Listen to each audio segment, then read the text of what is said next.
कराची के इलाके lines area में एक पुरानी और तंग गली के कोने पर एक छोटी सी मिठाई की दुकान थी। मैठा महल। पुराने जमाने की ये दुकान दिन के वक्त हमेशा बंद रहती थी। मोहल्ले के बच्चे जब भी वहां से गुजरते तो झांकने की कोशिश करते, मगर अंदर कुछ सवाए सुनाटे के दिखाई न देता। लोगों में मशहूर था कि ये दुकान रात के 12 बजे खुलती है और सिर्फ जनात के लिए। किसी इंसान ने आज तक उसे खुलते नहीं देखा, मगर बाज रातों में कुछ लोगों ने बताया कि उन्होंने रोशनी की हल्की सी लकीर इस बंद दुकान के शटर के नीचे से बाहर आती देखी थी। एक रात गली में खामोशी का राज था कि अचानक घड़ी ने 12 बजने का ऐलान किया। इसी लम्हे मैठा महल का शटर आहिस्ता आहिस्ता खुद ब खुद ऊपर उठने लगा। धूल के ज़रात फजा में नाचने लगे और अंदर से एक सुनहरी रोशनी बाहर फैल गई। दुकान के अंदर मिठाई के जार कितारों में रखे थे, हर मिठाई जैसे खुद चमक रही हो। दूध, गुलाब, पस्ता, जाफरान, सबकी खुशबुएं एक दूसरे में घलकर अजीब सा जादू पैदा कर रही थीं। और फिर एक धुएं का गुबार सा अभरा, जिसमें से एक लंबा सियाह साया नमूदार हुआ।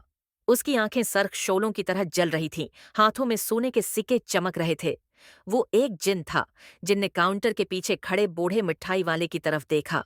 वो बूढ़ा इंसान था, मगर उसके चेहरे पर एक प्रासरार सुकून था। जिन ने गहरी आवाज में कहा, इंसान, तुम्हारी मिठाई की खुशबू 7 आसमानों तक पहुंची है, मैं चुखने आया हूं।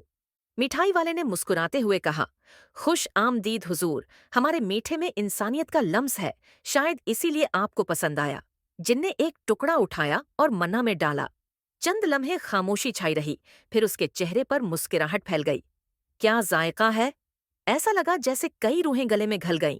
जिनने चंद सोने के सिक्के काउंटर पर रखे और बोला, आज से ये दुकान सिर्फ हमारे लिए खुलेगी, रात 12 बजे से फज्र तक। कोई इंसान अगर बीच में आया तो उसकी रूह भी तुम्हारी मिठाई का हिस्सा बन जाएगी। ये कहकर वो धुएं में गायब हो गया। अगली सुबह जब लोग गुजरे तो दुकान बंद थी, मगर शटर पर किसी ने सरख रंग से लिखा था, इंसानों के लिए बंद, जिनों के लिए खुली। तब से ये दुकान हर रात 12 बजे खुद ब खुद खुलने लगी और बाहर गुजरते लोगों को कभी हल्की हल्की सरगोशियां सुनाई देते। कुछ ने कहा, शायद किसी ने ख्वाब देखा है, मगर कुछ ने यकीन कर लिया कि ये आम दुकान नहीं। एक रात एक नौजवान लड़का जो नई जगह पर किराए पर रहने आया था, इस किस्से पर हंसा। वो बोला, कहानियां हैं सब, मैं आज खुद जाकर देखूंगा। रात के ठीक 12 बजे वो दुकान के सामने पहुंचा। शटर आधा खुला था, अंदर से हल्की रोशनी और गुलाब की खुशबू आ रही थी। उसने हिम्मत की और अंदर कदम रखा। अंदर का मंजर उसकी आंखों के सामने ठहर गया। दीवारों पर लटके मिठाई के जारों में इंसानी चेहरे झलक रहे थे।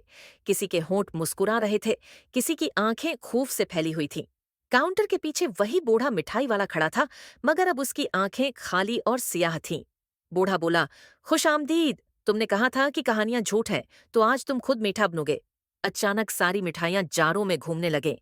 कमरे में धुआं भर गया और एक दिल दहला देने वाली चीख सुनाई दी। फजर की अजान के साथ ही दुकान का शटर बंद हो गया। अगली सुबह मोहल्ले वालों ने देखा कि दुकान के बाहर एक नया जार रखा था। अंदर चीनी के टुकड़ों के साथ कुछ इंसानी बाल भी नजर आ रहे थे।